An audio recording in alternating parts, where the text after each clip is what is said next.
dias que eu só quero sentar no sofá, ligar a legenda e assistir um bom dorama. Sabe, em 5 minutos já tá me emocionando com o casal dividindo o guarda-chuva, ou a protagonista meio que caindo e o outro pegando ela, aquela demora para eles se darem as mãos, todo um roteiro que envolve a gente, faz a gente sentir realmente empatia, sentir vinculado àqueles personagens. É isso que eu quero. Então por isso hoje eu decidi falar sobre doramas aqui nesse canal, pra gente conversar um pouquinho mais sobre o quanto que ele pode servir não só pra mim, mas talvez pra você também, como uma forma de escapismo, pra lidar com o tédio e até como uma forma de questionar o quanto você e eu realmente quebramos esses paradigmas do que queremos com esse romantismo. Se tem uma coisa que eu faço enquanto eu assisto dorama é uma mão na consciência e outro dando play e chorando, tá? É isso que acontece com frequência. Mas antes de começar, vou me apresentar pra quem não me conhece. Oi, eu sou a Bianca, sou psicóloga e uma mulher que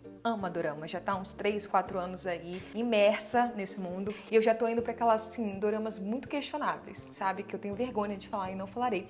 Mas eu vou trazer aqui algumas indicações boas. Então, assiste comigo, me acompanha nessas reflexões. Porque eu acho que uma coisa que é importante, que eu tava falando sobre isso, né? É o quanto que os doramas, não necessariamente, eles vêm com esse afeto real. Eles trazem muito esse romantismo, trazem muito esse lugar desse cara, príncipe, encantado, etc., em diversas roupagens. Mas isso não necessariamente fala sobre um relacionamento saudável, e aqui a gente vai conversar sobre isso. Então, se você chegou aqui, aproveita já pra curtir, pra se inscrever e bora conversar sobre doramas? Tá, e o primeiro tópico que eu pensei em falar aqui é sobre como os doramas, eles já entendem aquilo que a gente tinha conversado antes nos outros vídeos, inclusive se você não assistiu, depois daqui vai lá assistir, sobre as músicas, as tecnologias de gênero. Então eles sabem o que pega em cada uma de nós mulheres e sabem o que vende. E aí, não sei vocês, mas eu tenho aquele aplicativo que se chama Viki, que basicamente é um aplicativo só de doramas. E lá eles têm, assim, categorias, sabe? Categorias de que você quer assistir. Então é tipo playlists de doramas específicos, de temas específicos. E aí a gente tem inimigos pra amantes, amigos pra amantes, homem rico, mulher pobre, CEO e funcionária, triângulo amoroso, enfim, são muitos os clichês e eu tô rindo aqui de nervoso porque, assim, eu tenho certeza que se você, assim como eu, gosta de dorama, cada um que eu li aqui você pensou num dorama diferente. Bora combinar. Só que uma coisa que eu quero,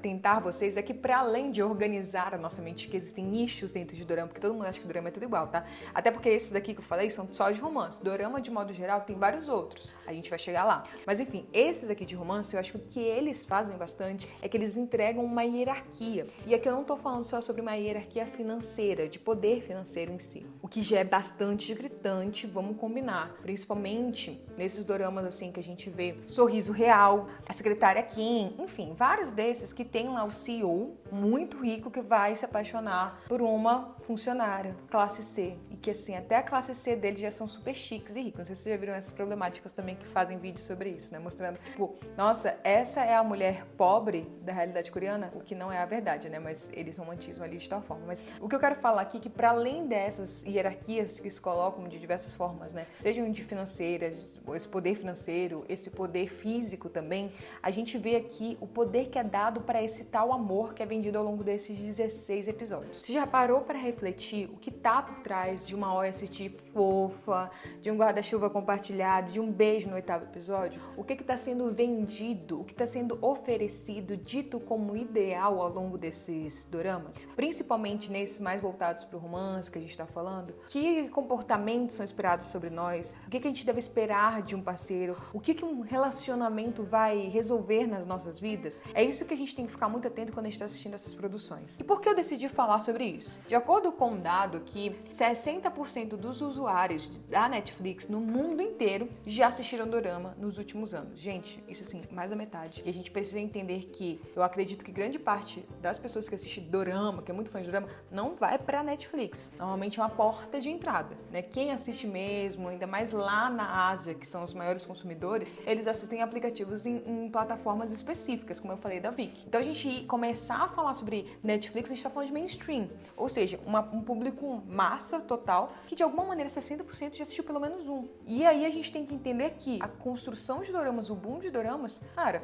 começou em 2020, olha lá. né? Parasita, Round Six, isso começou a introduzir muito o público geral. Óbvio que tinha alguns nichos, pessoas específicas que já assistiam, já gostavam, mas de modo geral, começou a chegar nesse mainstream há muito pouco tempo. Então, tanta gente já ter assistido mostra o quanto que esse tipo de produção já está inserido na vida cotidiana de tantos nós, principalmente aqui no Brasil. Vou pedir pro Marcos colocar um corte de algum vídeo aí de mulheres, eu acho que não lembro, acho que é Fortaleza, no shopping de Fortaleza, ou em uma outra cidade, mas eu não lembro direito, que estavam assistindo no meio de uma praça de alimentação de um shopping o episódio final de um dorama, né? Então, assim, chocante. Neste final de semana, mais de 1.000 pessoas se juntaram em um evento organizado pela Netflix e pela página Doramelizando para assistirem ao episódio final do K-drama Se a Vida Te Der Tangerinas. Tava até conversando isso com um grupo de amigas que a gente fez agora. Eu faço dança, faço K-pop, e lá a gente tava perguntando pra elas, assim, vocês só gostam de K-pop, vocês gostam de drama? E era consenso. Todas gostavam do K-pop e também do dorama. E a gente tava refletindo. Primeiro veio de um, veio do outro. Era muito pessoal, né? Algumas começavam pelo K-pop, depois iam pro dorama, algumas do dorama iam pro K-pop e assim por diante. Mas a gente vê o quanto que essa venda, né, e assim, foi uma estratégia política. Acho que é importante também contextualizar. A gente foi uma estratégia política da Coreia desenvolver e ir pra essa parte das mídias, porque há 50 anos a Coreia estava em extrema pobreza. Então foi uma virada econômica lá gigantesca. E eles investem cada vez mais na gente se apegar. E eles sabem o que tocam. Eles sabem quais são as faltas. Aquilo que a gente tinha conversado nos outros vídeos. Eles entendem o que falta pra gente e o que a gente quer que espelhem pra gente naquele espelho. Então, eu quero ser vista dessa forma, eu quero ser olhada dessa forma, eu quero ser cuidada dessa forma. É isso que o dorama vai dar pra gente. Eu fico pensando muito na época que teve a Revolução Industrial e que o processo do romantismo na literatura surgiu como um boom para as mulheres permanecerem em relações disfuncionais, né? Enquanto os homens iam para as fábricas, buscavam essa parte mais profissional e as mulheres ficavam mais com o lar, com a maternidade, enfim. Teve esse momento histórico muito forte naquele período e os livros, o romantismo surgiu como uma maneira dessas mulheres pensarem, cara, pelo menos pode ser que a depender de como eu ajo, eu consigo um bom relacionamento, que melhore, eu sonho com um casamento. E assim também a parte da literatura foi fortalecendo também um movimento social, estrutural que estava acontecendo. A gente tem que ficar muito atento quanto que isso também fala sobre o nosso momento atual, tá? Não sei se vocês já viram discussões, inclusive, que linkam doramas com questões, com discursos religiosos. E aí eu não tô falando que necessariamente eu, por exemplo, que vejo dorama, não tenho religião vinculada nenhuma, mas gosto dos doramas. Ou as pessoas trazendo discussões, que a pessoa se veste de tal forma, que tá muito vinculada à religião, que tá muito vinculada ao dorama, ao K-pop, enfim. Mas o que eu quero trazer aqui é o quanto que, então, tem um aumento cultural, um aumento de conservadorismo grande, e esse discurso, às vezes, vindo de dorama, de relacionamentos felizes, de tempo, cuidado, de um afeto que às vezes falta, sendo uma forma da gente falar, ai, era só isso que faltava, sabe? É isso que eu precisava.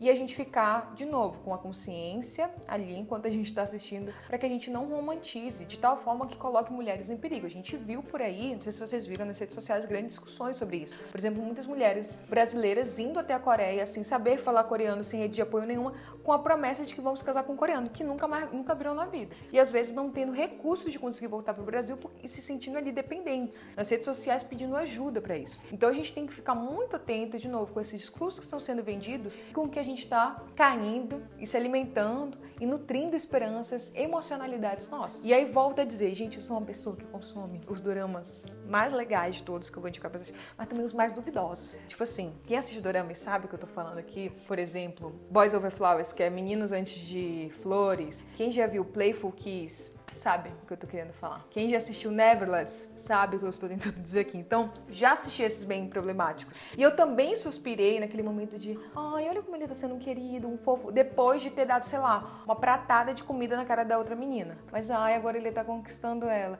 E é isso. É muita atenção. Volta a falar, eu suspiro aqui, o outro, volta, Bianca. Isso não é romântico, isso não é amor. Mas é muito difícil, porque toda a narrativa é construída de tal forma pra gente achar, olha só a virada de chave desse menino, olha só como ele mudou, enfim. Por isso, eu acho que é importante trazer um outro dado. Não sei se vocês estão sabendo, mas desde 2019, as coreanas do Sul, elas estão vindo com um movimento que se chama 4B. O que seria esse movimento? Mulheres que dizem não para o namoro, sexo, casamento e filhos. E aí elas não estão fazendo, obviamente, isso, ai, gente, com raiva, o feminismo só para levantar bandeiras sem pauta nenhuma. Acho que é importante dizer. Até porque eu acho que tem esse dito que é muito falso. Então todos os coreanos são que nem esses doramas, fofos, queridos, maravilhosos. Não são, tá? Porque se essas mulheres, elas estão vindo pra criticar isso do namoro, sexo, casamento e filhos, a gente tá falando sobre uma realidade lá que não é essa que a gente assiste nos doramas. Os doramas, assim como se a gente for ver, sei lá, um romance, uma novela, um livro da época que a gente assistia, Nicholas Sparks, dos filmes dele, a realidade ocidental também não é aquela perfeição toda que a gente assiste. Da mesma forma, os doramas também não são. Mas aí a gente vê esse discurso acontecendo, a gente vê também a Coreia do Sul como um dos países mais desenvolvidos e tudo mais, uma das maiores taxas de violência contra as mulheres, a gente tem que começar a ficar muito atenta também o quanto que isso realmente é a realidade. Se isso está ali dizendo sobre um afeto real. Então, meu discurso aqui é pra gente sim poder suspirar, porque eu sei é difícil, eu não vou ser hipócrita, a gente fala assim, parem de assistir isso. Seria o ideal construírem outros doramas? Seria. Mas eu sei que eu seria hipócrita de falar isso. Mas a gente começar a se questionar, esse amor que está sendo dito, que está sendo oferecido aí, ele é real? Esse amor que está sendo colocado ali, esse casal ali, tá me gerando mais culpa, cobrança, achando que a falta tá em mim? Eu tô assistindo uma coisa que realmente eu quero, com consciência, que tá fazendo sentido pra mim? Ou eu tô só repetindo desejos que foram sendo incutidos a mim? Tudo isso a gente vai se questionando, sabe? Pode dizer, dá pleno episódio, aí você pode até se emocionar, mas depois reflete, tá? Ó, eu falei pra vocês sobre a questão da taxa de violências, aí eu trouxe aqui um dado. De acordo com a Korean Women's Hotline, mais de 80% das mulheres assassinadas na Coreia foram mortas por seus parceiros ou ex-parceiros. Gente, é muita gente, tá?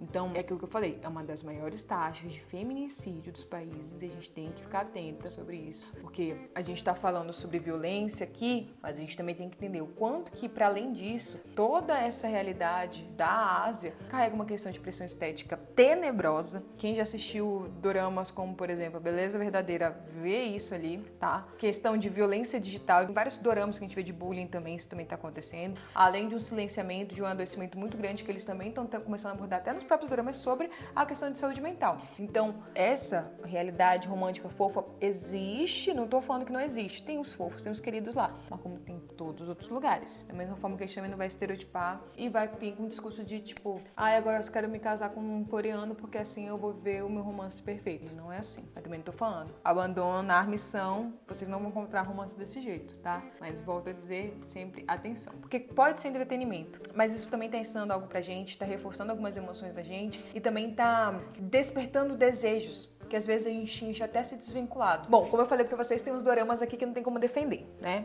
A gente vai deixar ali no esquecimento ou vamos assistir preocupada, com consciência. Mas tem outros que a gente consegue se sentir provocada, tensionada, abre espaço e traz diversas reflexões. Primeiro, eu acho que é legal falar sobre essa parte, vamos ficar na parte primeiro do romance. Que tem romance, mas tem reflexão, né? Como eu disse pra vocês. O primeiro, top 1 dos meus doramas aqui de reflexão é Quando a Vida Te Der Tangerinas. 10/10, chorei do início ao fim. Traz sobre a vida, traz esse romance, tem uma OST fofa sim, tá? Quando eu assisti esse drama, eu falo pra todo mundo. No último episódio, eu tive que pausar, fui pra cama e comecei a chorar tanto de soluçar que o Marcos, meu esposo, ficou assim, Mona, tá tudo bem? E assim, era como se eu tivesse perdido um ente querido muito próximo. Até doía de tanto que eu chorava. Então é lindo, assim, se você quer se emocionar, assista. Além disso, mostra relações de mãe e filhas, mostra sobre a questão desse envelhecimento muito bonito. Eu converso muito sobre doramas com a família do Marcos. E aí a tia dele tava falando, assim, que achou muito bonito ver essa questão da maternidade mesmo. O quanto que às vezes a gente cobra, vê coisas negativas nas nossas mães e aí depois a gente se vê repetindo as mesmas coisas e querendo fugir disso. E enfim, é muito bonito ver esse padrão acontecendo, mas elas também rompendo padrões. E as mulheres dessa família de Quando a Vida Te Der Tangerinas é incrível, assim. Me fez até buscar livros como que se chama Herdeiras do Mar, que fala sobre as Hainyuns. Acho que é assim que fala, gente. Basicamente, são as mulheres coreanas que tiveram que aprender a mergulhar só com seu corpo para conseguir trazer alimento para casa. Porque enquanto teve a guerra, principalmente entre a Coreia e o Japão, os homens foram para a guerra, as mulheres tiveram que ficar com a família. E aí, como elas eram proibidas de, por exemplo, entrar em barcos, não tinham essa possibilidade, elas aprenderam a mergulhar por conta própria e virou uma profissão. E elas passam os ensinamentos de mulher para mulher, mas da mesma forma elas não querem que as filhas sejam isso. Então assim, é muito legal. Fica aqui de reflexão, não dei spoiler nenhum, só alguns convites. Outro dorama que a gente acabou esse final de semana, que saíram os últimos episódios, eu e o Marcos, foi eu tô olhando pro Marcos, Uma Soul Desconhecida. Gente, vem cá. Eu tô pedindo aqui pro Marcos trazer o relato dele sobre esse dorama. Vamos ver o que ele tem pra trazer. Pra quem não conhece, esse é o Marcos, meu esposo. E ele assiste alguns doramas comigo. Eu acho que esse foi uma que, assim... eu posso te expor? Pode. Mas várias horas ele chorava, que nem ele chorava assistindo This Is Us. Foi uma coisa bem similar, né? E aí tinha umas horas que ele falava assim, eu pareço com esse principal. Então, esse é um ótimo dorama também. Ele é de romance, Sim. mas eu acho que fala muito mais do que o romance ali, né? Exatamente. Eu fiquei com muito preconceito no começo, porque ele é bem de romance. Então ele já começa introduzindo já um casalzinho, um interesse romântico e tal. Eu já fico assim, ai, que preguiça, lá vem a mesma história de novo. Mas não, ele aprofunda com várias coisas de família, de maternidade, de gerações, de trabalho, de Pertencimento. Nossa, é muito bonito. Muito legal. Saúde mental. E são assuntos assim que eu não costumo me interessar, mas o jeito que foi abordado é muito interessante. E a gente se identifica, né? É muito envolvente, sim. A gente se identifica. E eu acho que isso que é interessante também que o Marcos falou. Talvez ele tinha esse preconceito com outros doramas que tem muito... Eu assisto que eu falei, os bobões, gente. Eu acho que são bobos, assim. Que é só, a menina se apaixonando por ele sendo um fofo, um querido e acabou. É esse todo... São 16 episódios só disso. Mas nesse tem isso. Mas também tem muitas outras coisas que mostram, né? Tem isso bastante. É bem bobinho às vezes, mas é um bobinho com razão, com motivos. E você com torce. Histórias. Você que não é do romance, você torcia. Eu odeio romance, mas eu tava assim, todo bobinho, assim, ai, beija. O Marcos tá assim, beija. Gente, quando que eles vão parar de segurar a mão? Quando que ele Pelo um beijo? pelo amor de Deus, ó.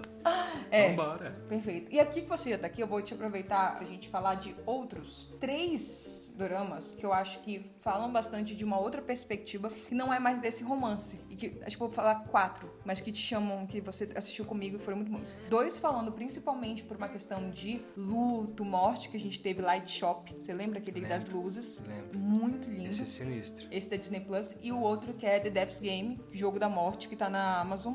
Esse é muito estranho, mas de um jeito muito bom. E os dois fazem, tipo assim, acho que é importante dizer, esses dois têm os melhores atores, então são muito bons, a história é muito boa, mas nada sobre romance. E nenhum dos dois tem nada de romance. Não, nada. É uma coisa meio dark. É muito dark, o roteiro é muito inesperado, assim, fora da caixinha. Sim. O que você acha aqui? Por que você indicaria esses doramas? Por isso, porque ele fala, dos dois fala de morte, né? Fala de passagem, de vida, e te faz refletir sobre a vida com a morte, entendeu? Desse jeito bem dark, mas eu recomendaria justamente por isso, porque o roteiro não é nada como a gente já viu antes, porque eu tenho a sensação que as histórias agora, os meus que vão se reciclando de formas diferentes, mas a mesma estrutura. Isso é outra coisa. Esses dois são totalmente diferentes. A gente não sabia o que ia esperar. Tipo, o próximo episódio a gente não sabia. A gente assistia e ficava assim, o que vai acontecer? O que vai acontecer? E a premissa é, tipo, nunca vi isso antes. Tipo, como assim? E eu acho que a forma tem também isso, né? A gente tá muito acostumado a essas produções ocidentais, americanizadas. Do que significa morte, do que significa falecimento, luto. A Ásia, os orientais têm uma visão de morte, de luto completamente diferente, né? Acho que, inclusive, por exemplo, Death's Game não é um spoiler, é a sinopse. O cara vem toda uma história dele estar num lugar de pensar na morte e tudo mais, muito por uma questão de valor pessoal, por causa de trabalho. Isso define ele. Chega num ponto tão sombrio pra ele que ele age dessa forma, né? Então, eu acho que é interessante a gente também avaliar isso. E eles têm um tato diferente, eles veem diferente essa passagem, essa perda e como superar isso. Justamente. Eu acho que isso é muito diferente do Ocidente e, consequentemente, das produções ocidentais. E é uma experiência. E os dois, além disso, de falar falam claramente de saúde mental. Assim, todo o processo é falando sobre saúde mental, falando do quanto que a gente tem que se cuidar. E eu acho que isso de uma maneira muito cuidadosa e respeitosa, que é difícil também pros asiáticos falarem sobre isso, porque eles não são incentivados a olhar pra saúde mental deles, né? É muito um lugar de performance, até porque a gente tava falando, eles estavam em queda econômica gigantesca anos atrás. Então, não tinha nem tempo pra ficar pensando em saúde mental. E até o próprio, quando a Vida de Tangerinas aborda isso com o passar do tempo da vida, né? Eles vão trazendo. Então, mais 2 indicações. A gente já tá com 4. 2 de romance, 2 falando sobre macho luto. E eu quero falar 2 agora sobre bullying. Que esses 2, assim, eu acho que... Um foi, acho que, seu primeiro dorama, que foi A Lição. Verdade. E o outro foi um dos recentes que a gente assistiu a primeira e segunda temporada, que foi a escola do... Weak Hero Classic, que é a escola dos heróis fracos. Sim. Os dois são bem impressionantes, assim, né? Principalmente A Lição, que nem a Bianca disse, foi um dos primeiros que eu vi. Ele não é spoiler, de novo. Acho que isso também tá em trailer, assim, mas assim, tem cenas muito fortes de bullying bullying e de A própria assédio. capa da edição é muito creepy, assim, é uma chapinha, né? Tem cenas fortíssimas de bullying. Acho que é até meio chocante pra gente. Tipo, Que não do tá no nosso Ocidente. contexto do Ocidente, não existe Não isso. tá. Assim, são crimes reais, assim. Não que o bullying daqui não seja É que ruim. ela é muito físico. Mas é bem impressionante. E eu acho que tanto esse quanto o Weak Hero Class, que também tem essa parte do bullying pesado, apesar de serem cenas fortes, eles levam com muita leveza esse assunto, que é um assunto drástico, né, grotesco, mas dado esse contexto, eles conseguem abordar muito bem as questões em volta disso. Sim, acho que de uma maneira muito respeitosa, né? Tipo assim, só quero chocar. Eu só quero que choque, não é pra só chocar. É porque o choque tá lá porque ele quer representar Um motivo. alguma coisa, exato. Tem um intuito por trás, não é tipo assim, só quero que ela faça gore. Não é gore por gore, assim, tipo, monstruosidades e agonia. Tem um significado dentro do roteiro ali. Sim, vocês ficam impactados com aquilo. Então, esses seriam outros dois que eu queria trazer do bullying, que eu acho que isso fazem muito sentido. E aqui, inclusive, pra quem não sabe, esses dois também estão na Netflix. Claro que é um cuidado, assim, é muito importante você... Gatilhos. Alerta de gatilho. Mas eu acho que é uma outra sensação. Eu acho que o Weak Hero Class, pra assistir, por exemplo, com um namorado, super funciona. Dá certo. Né, se você quer assistir. A lição é um pouco mais tenebroso, sombrio. Assim. Eu acho que a lição, ela é uma coisa muito vingança. E tem vários doramas das Ásias também que eles adoram vingança. Eles são ótimos em vingança. São mesmo. Mas é algo que é interessante pra vocês também assistirem, fica aí de indicação. E por último, mas acho que são os mais famosos que eu já citado antes, é Squid Game, né? Que assim, saiu agora a terceira temporada, mas eu já vi tanto spoiler sobre a terceira temporada que eu não tô desanimada de assistir, porque estão tentando americanizar a parada. E aí eu já... não vai funcionar pra mim. E o outro que foi assim, eu acho que foi uma quebra de paradigma para as pessoas começarem a se interessar, que foi Parasita.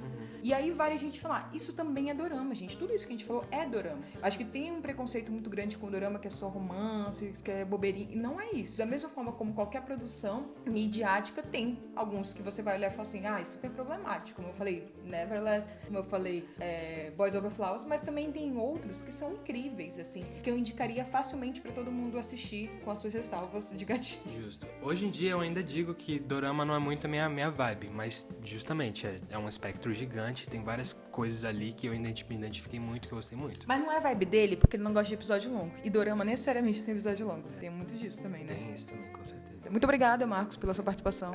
Tamo junto. Então, depois dessa lista de doramas que eu dei pra vocês de acordo com categorias do que eu gosto, o que eu quero falar é que é isso. Pra mim, dorama é como se fosse um chá quentinho. E eu amo chá quentinho. Às vezes é um conforto que acalma, tranquiliza, ai que delícia. Às vezes queima e não é tão bom, é um pouco amargo. E é esse cuidado que a gente tem que ter, pode ter um pouco dos dois, e faz parte. Então, na hora que a gente vai fazendo nossas escolhas, que a gente esteja atenta, que a gente também perceba o que aquela produção, seja um dorama, seja algo mais ocidental, quer nos passar. Que tipo de discurso é esse e como que a gente vai assimilar isso pra nossa vida. O dorama, ele pode ser uma maneira... Ixi, eu ainda tô segurando aqui, ó. O dorama pode ser uma maneira muito legal da gente olhar pro que a gente tá sentindo falta, seja esse acolhimento, esses momentos em família, que tem vários doramas muito legais. Aqui eu só trouxe dos coreanos, mas depois a gente pode pensar em chineses, se vocês gostarem. Mas ele também pode estar repetindo coisas que a gente tá tentando desaprender. Por isso, me conta aqui qual o seu dorama favorito, o que ele te faz sentir, te fez sentir. Eu quero várias indicações, tá, gente? Eu sempre tô procurando novos doramas pra assistir. Nos tempos pra cá, meu grande foco é estar consumindo mais conteúdos que venham da Ásia, que eu aprenda um pouco mais, que eu tenha novas referências, porque eu sinto que por muito tempo é isso, eu consumi muito um lugar europeu, americano e tudo mais que estava sendo produzido e me distanciei de tantas outras produções que poderiam ser bem interessantes. E aí, se esse vídeo te atravessou de alguma forma, se você gostou, curte, compartilha e me siga nos meus outros perfis, @pc.bianca lá no Instagram e também no TikTok. É isso, nos vemos semana que vem. Um beijo, tchau, tchau!